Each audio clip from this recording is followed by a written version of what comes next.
नमस्ते।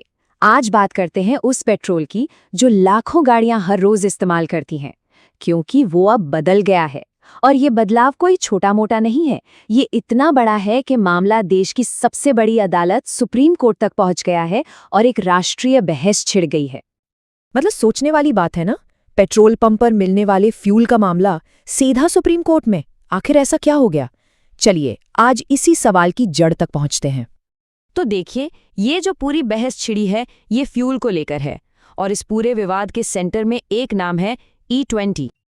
तो सबसे पहला सवाल तो यही उठता है कि आखिर ये E20 फ्यूल है क्या भला? चलिए इसको थोड़ा ब्रेक डाउन करके समझते हैं। बहुत सिंपल है। E20 का मतलब है पेट्रोल जिसमें 20% इथेनॉल मिला हो। यहाँ E का मतलब है इथेनॉल और 20 का मतलब है 20%। ये इथेनॉल एक तरह का अल्कोहल ही है जो गन्ने या मक्के जैसी फसलों से बनता है। तो फॉर्मूला क्या बना?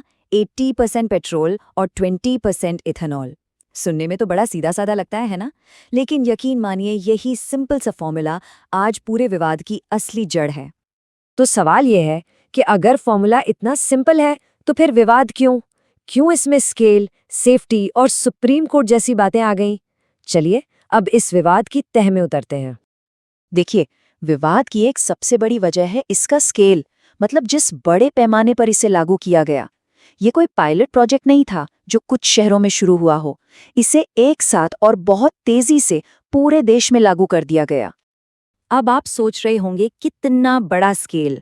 तो सुनिए, लगभग 90,000 पेट्रोल पंप्स पर।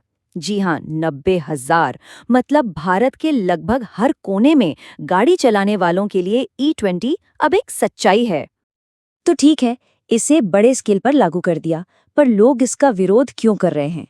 इसकी दो मुख्य वजह सामने आ रही हैं। पहली और शायद सबसे बड़ी चिंता है इंजन की सेफ्टी को लेकर, खासकर उन गाड़ियों के लिए जो थोड़ी पुरानी हैं। और दूसरी चिंता ये कि कहीं इससे सीधे सीधे कंज्यूमर के हितों को यानी आम आदमी को नुकसान तो नहीं हो रहा। और ये चिंताएं यानी इंजन सेफ्टी और कंज्यूमर राइट्स, ये कोई छोटी मोटी नहीं थी। ये इतनी सीरियस हो गई कि मामला पहुंच गया सीधा देश की सबसे बड़ी अदालत में। और अब सुप्रीम कोर्ट ने सरकार से इस पर जवाब तलब किया है।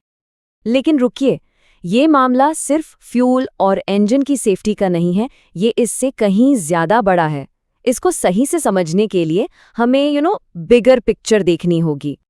असल में ये जो E20 का विवाद है ना, ये कई नेशनल प्रायोरिटीज का एक टकराव है। समझिए, एक तरफ है सरकार की फ्यूल और एनर्जी पॉलिसी, साथ में पर्यावरण को बचाने के लक्ष्य, और दूसरी तरफ है हमारी गाड़ियों के इंजन के टेक्नोलॉजी स्टैंडर्ड्स और सबसे जरूरी करोड़ों कंज्यूमर्स के अधिकार। इस पूरी सिचुएशन को एक लाइन में बहुत अच्छे से कहा गया है। E20 की बहस नेशनल पॉलिसी और एक आम नागरिक की सेफ्टी के चौराहे पर खड़ी है।